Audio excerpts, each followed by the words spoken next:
Hey there, I'm Allie with Allie Answers. Thank you so much for joining me today. If this is your first time, welcome. And if you've been here before, welcome back. Over the course of close to 20 years in the senior living industry, I helped a lot of families walk through moving their parents into assisted living, independent living, memory care.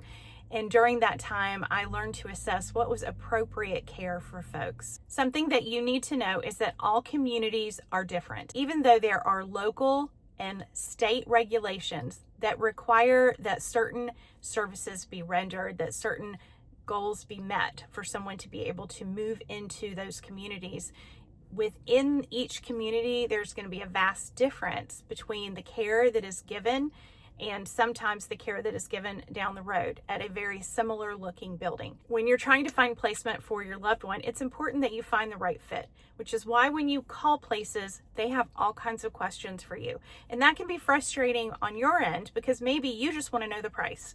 You want to know the price and how much they're willing to do for your parents.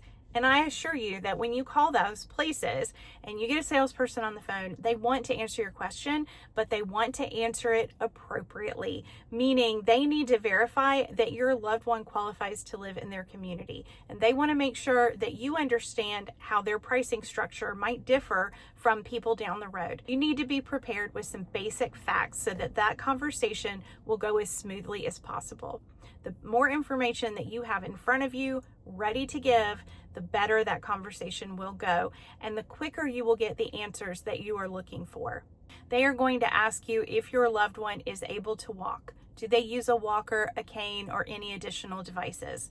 Do they need to use a wheelchair? And if they are able to propel that wheelchair, and how far? You need to be able to answer that question because it's a safety issue and it's a state requirement that your loved one be able to assist in their own egress from the building. If your loved one is at the hospital or going through rehab, then where they are right now and where they're expected to be when it's time for them to move in is going to be pivotal. That can affect whether or not they're going to be appropriate for the building that you're calling, and of course can affect the price that you're going to be paying. Assisted living and memory care has more stringent requirements as far as who's moving in. When it comes to independent living, the ideal independent resident is someone who is like between 65 and 70 years old, and they don't need any help. That's right. That means that when they built those buildings, they originally intended for very healthy folks to move into the buildings that they didn't want maybe yard work to take care of, or they didn't want to have to do any maintenance, and they wanted maybe one meal a day and some activities. Now, if your loved one is in their 80s or 90s and they have trouble getting around and they are a fall risk, I do not recommend independent living. If your loved one has memory problems, if they're a fall risk and they cannot call 911 or alert someone if they have a problem, they are not appropriate for independent living. Granted, a lot of buildings have different types of support, and we're going to talk about that in just a minute. You may be thinking, okay, I don't even know what type of building I need my loved one to be in. I just want the cheapest one that I can get away with. Well, you would be like most people, and that's okay. It's fair. A lot of people are looking for the best deal for the money, and in today's economy, who can blame them? But what we want to be sure is that you're not accepting less than appropriate care.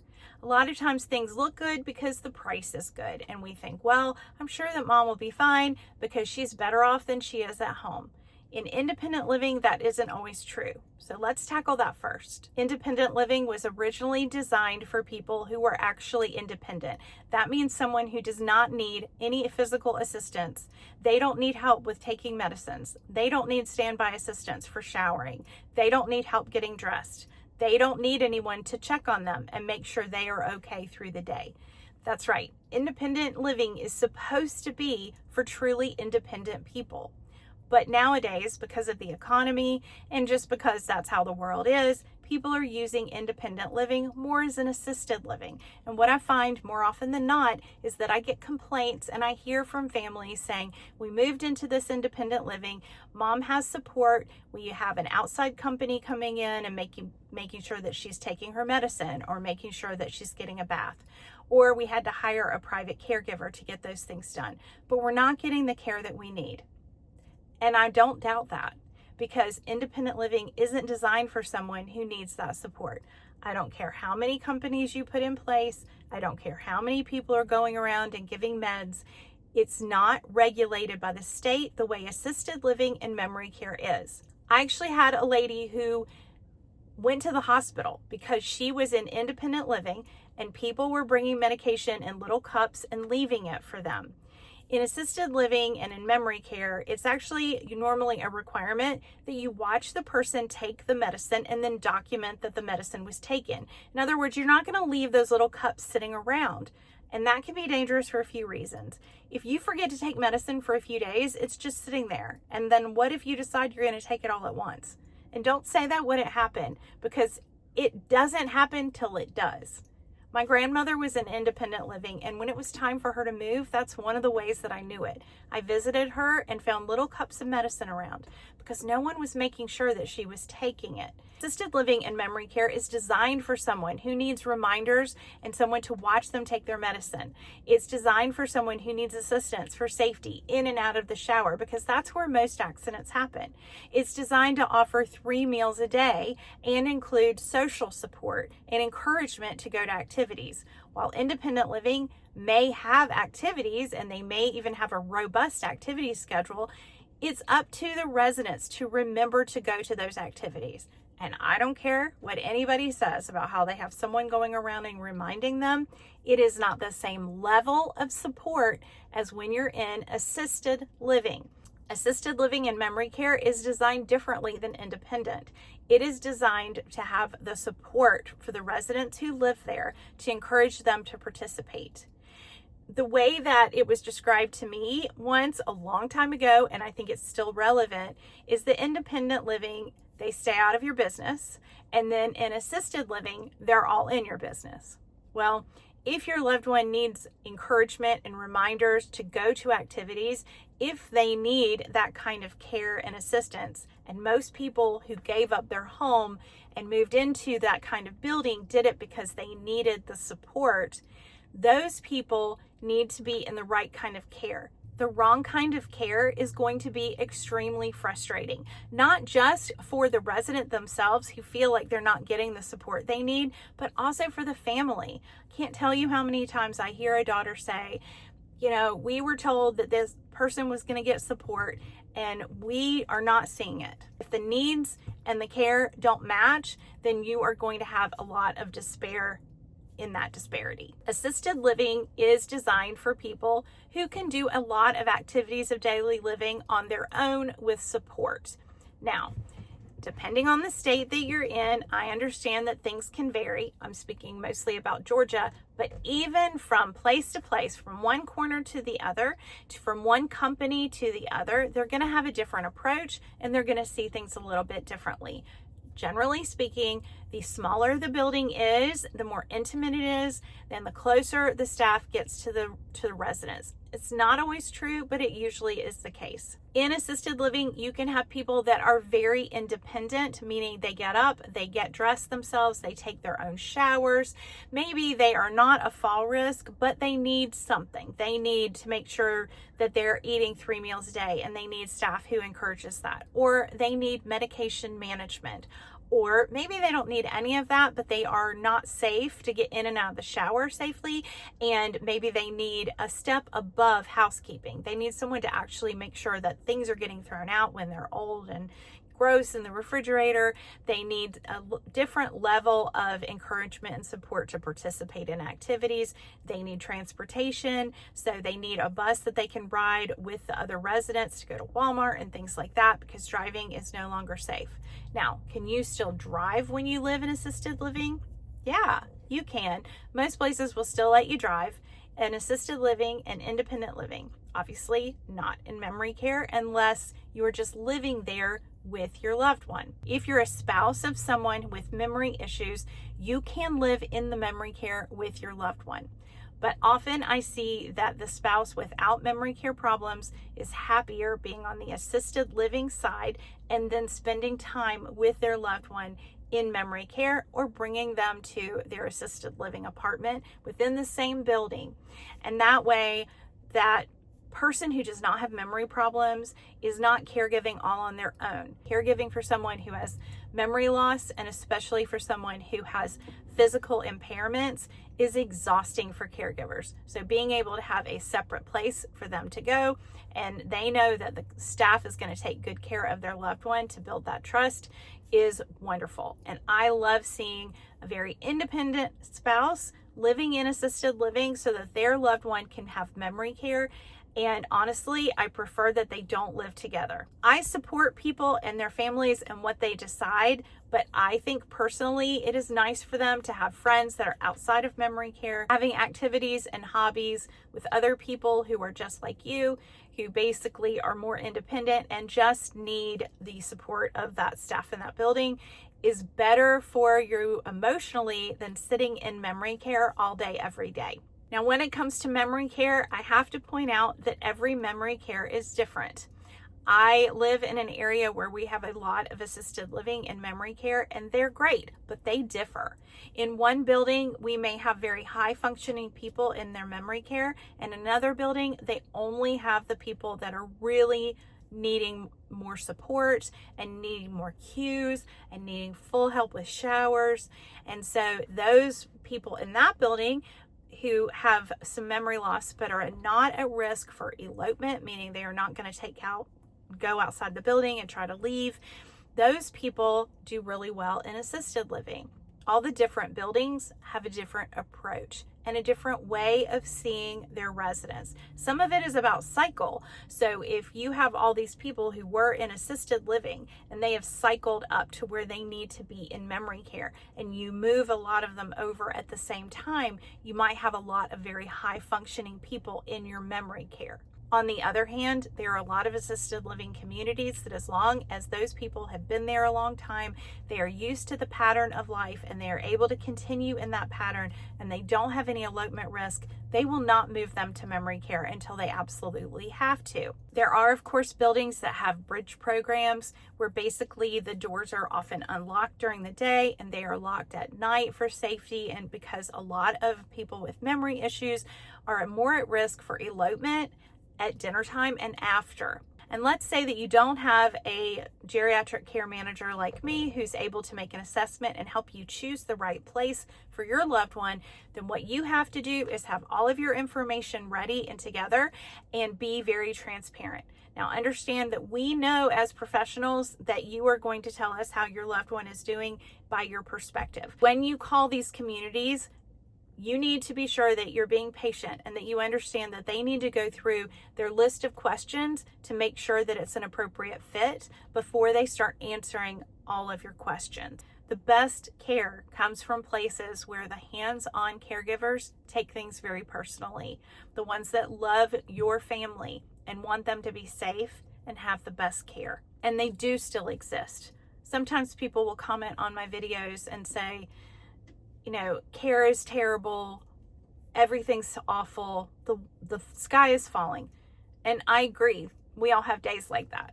But having the right fit for the care that your loved one needs helps keep us from feeling that way.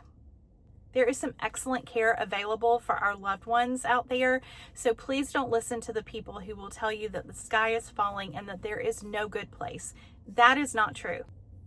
Keep in mind that we are talking about senior living that is not a nursing home. We are not talking about skilled facilities.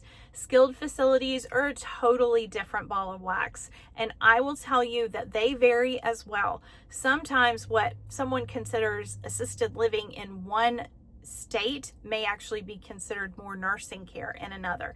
But more often than not, I find that it's families that are misusing terminology. I hear all the time people will say, well, it's time to go to the nursing home. And that person, their loved one, does not qualify for a nursing home. They qualify for assisted living. Having an advocate like me who can assess your loved one and make sure that the care is appropriate is great. But if you don't have that and you don't have access to that, then talking to the different communities about what your loved one needs is very helpful. Here's my list of things to know before you call.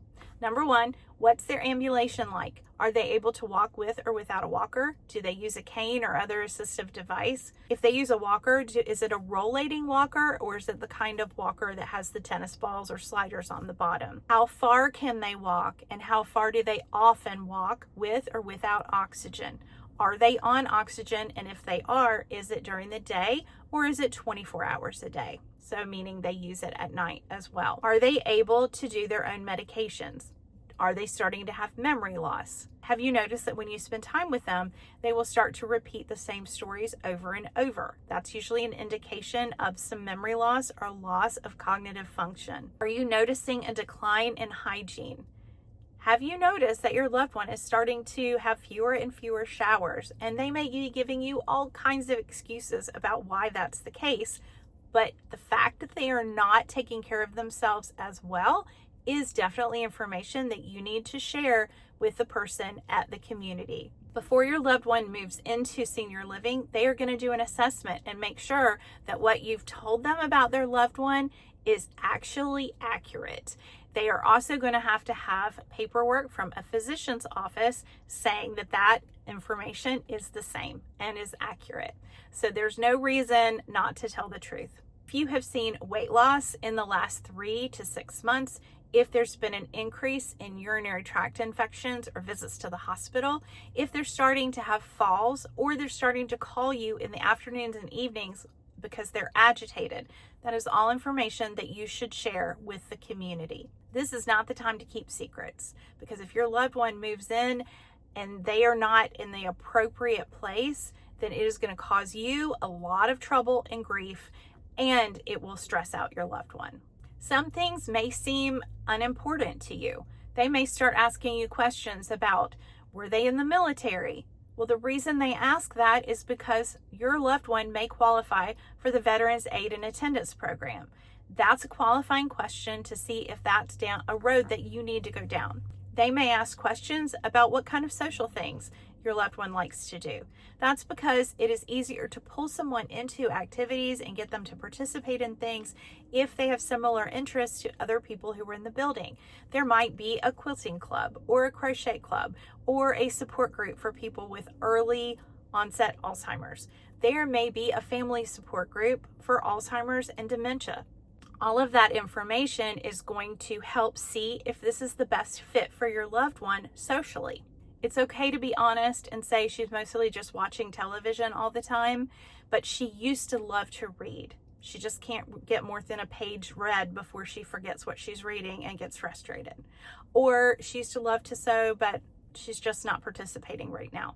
That can be a sign of depression, or it could be a sign of cognitive issues, and it's better to be honest. All of this information that you have to gather or have prepared before you make a phone call is going to help make sure that it is the best fit for your loved one. The majority of people who move to communities and find that they're not happy do so because they chose the cheapest option, not the best fit.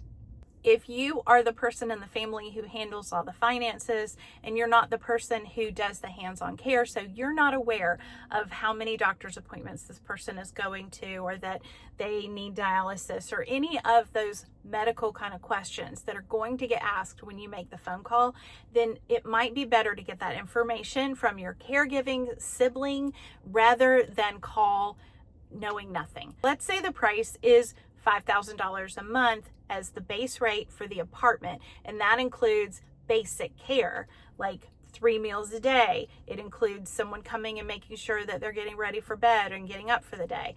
But beyond that, you're going to have to pay for medication management. That cost may vary a lot depending on if they have 3 medications or 27 medications. Are they diabetic or are they not? That is going to change the price most of the time. Sometimes with dementia, especially in the beginning, we lose steps and we lose the ability to carry things out in full. So maybe your loved one is still getting in the shower, but they're not completely getting clean and they need that support. That information is something that needs to be shared with the building when you're getting an assessment done, and even when you call and you talk about what's appropriate and what kind of care they offer in that community. I have a printable about the list of things that you need to be ready to answer when you call communities to just find out if it's a good fit, maybe get some pricing information and schedule a tour. I'm going to attach it in the description below. It's free, and I do invite you to print that out and have that information ready when you make your first phone calls. In some places, there are locators that's their job. It's free to you for them to call around and find the right placement. You're still going to have to start with the same list of questions and answers so that you're ready to get started. If you moved your loved one into a community and it's not the right fit, don't give up. Sometimes the community is not the best fit, and sometimes it's just that level of care needs a little adjustment. Maybe it would have been great at the memory care down the street, but the memory care where they are is just not the right fit. I wish that moving could be a one and done process, but it depends on the family, it depends on the loved one, it depends on their needs and how they change over time. Sometimes things are a great fit in the beginning and it just no longer is a fit as time goes on. It doesn't mean that you didn't make the right choice. It just means that it's not a fit anymore. Professionals who serve seniors are doing these jobs every day to try to help you and help your loved one. So be prepared to answer questions and give us the best answers that you can so that we can help you make the best choice for you and for your family. Thank you for watching today. Thank you for loving your loved one, and thank you for caring for them. I appreciate you and I love you, and I hope that you have a fantastic day. Bye-bye.